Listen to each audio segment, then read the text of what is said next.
देखिए, supreme court की राय से मैं सहमत हूँ। सभी दलों को बैठकर ये मुफ्तखोरी की जो राजनीति है उसके बारे में विचार करना चाहिए, नहीं तो देश के कई राज्यों के हालात श्रीलंका जैसे हो जाएंगे। और मेरा सुझाव है कि केंद्र की सरकार जो राज्यों को ऋण देती है संविधान की धारा 293(3) के अंतर्गत, तो केंद्र उसमें शर्त लगाए कि वो जो ऋण लेंगे उसका इतना प्रतिशत कैपिटल एक्सपेंडिचर पर खर्च होगा, वो जो ऋण लेंगे वो अनप्रोडक्टिव कामों में खर्च नहीं होगा। साथ ही साथ राज्यों के भी रेटिंग होनी चाहिए। जैसे अगर आप बैंक से लोन लेने जाते हैं तो हर एक इंडिविजुअल की रेटिंग होती है, राज्यों की भी रेटिंग होनी चाहिए।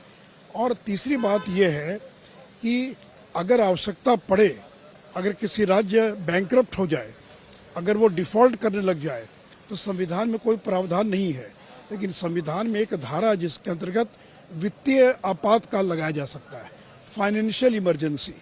तो अगर कोई राज्य में ऐसी स्थिति पैदा हो जाए कि वो राज्य सरकार अब चलाने की स्थिति में नहीं है, वेतन देने की स्थिति में नहीं है, तो फाइनेंशियल इमरजेंसी लगाने के बारे में भी केंद्र की सरकार को विचार करना चाहिए। ये संविधान में प्रावधान है, यद्यपि आज तक 75 साल में कभी फाइनेंशियल इमरजेंसी को इन्वोक नहीं किया गया था।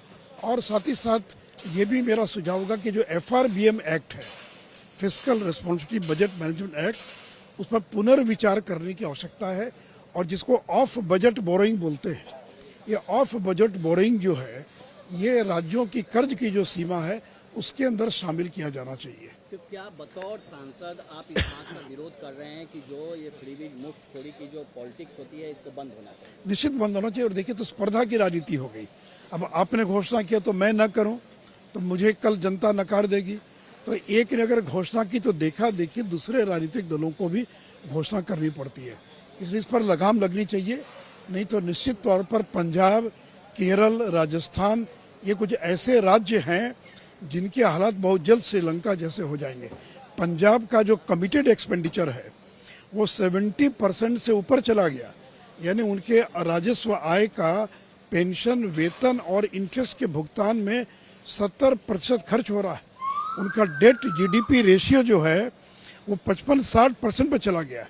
तो ये पंजाब, केरल, राजस्थान तो कब दिवालिया हो जाएंगे कोई नहीं जानता है।